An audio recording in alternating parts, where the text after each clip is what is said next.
My name is Laurent Guillot and I'm one of the orthopedic surgeons at the Bone and Joint Center at Access here in Los Angeles.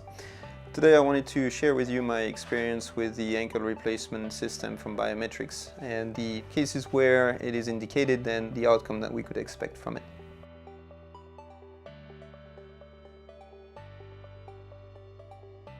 Well, there are several conditions in dogs that trigger moderate to severe pain that can be chronic and non-responsive to medication.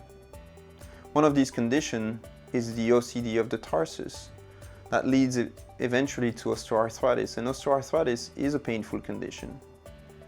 The advantage of a joint replacement is that not only does it take care of the pain associated with the osteoarthritis, but it also preserves the range of motion. The preservation of range of motion is actually very beneficial for dogs that have multiple joint injuries or dogs that have high activity levels.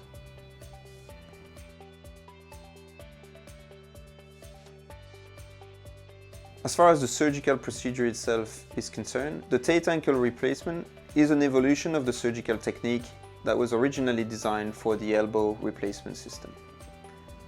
We have a tremendous amount of experience with the elbow replacement system through previous work, and we're able to implement the surgical technique with refinement into the ankle.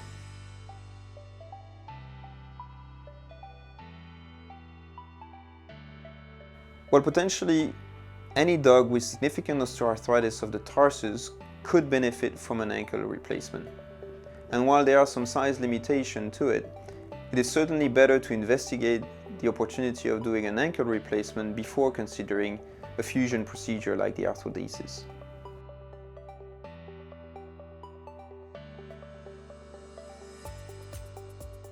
Right now the system is mostly devised for dogs that are in the 30 to 40 kilogram range, so your standard Labrador size dog, as this population represents the largest numbers in terms of needs for ankle procedures.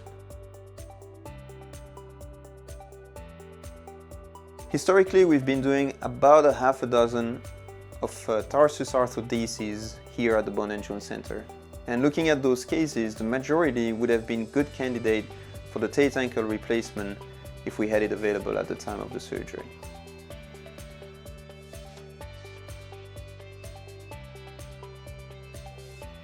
There are several cases for which we would not recommend the ankle replacement as a primary choice. Mostly the cases with an infection as part of the primary disease process, as the infection would likely be a complicating factor after the procedure. Cases with severe collateral ligament deficiencies are also not the best candidates for the procedure, as we rely on the integrity of the medial collateral ligament to perform the procedure itself.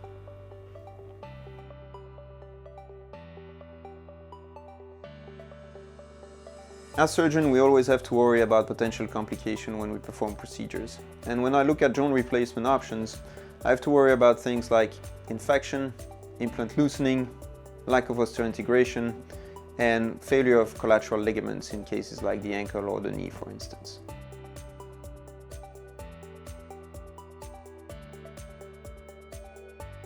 So far in our case series, we have not encountered any complication with the TATE ankle replacement. However, if we were to face a serious complication leading to the loss of the prosthetics, the fallback procedure would be the arthrodesis, which gives us great confidence that we can implement this system safely to our patients.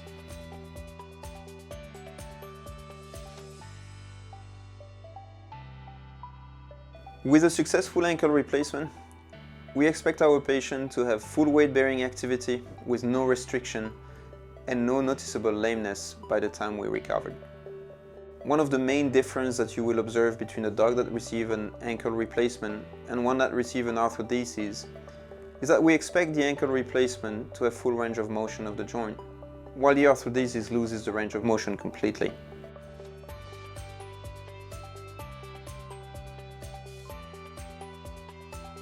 So far, the TATE ankle replacement is only available at a few centers.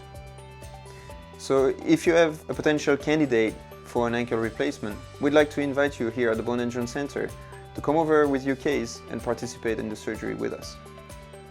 So I hope this brief message helps you understand what the TATE ankle replacement is about. And if you have any further questions, please feel free to reach us either through BioMedtrix or directly at the Bone and Joint Center.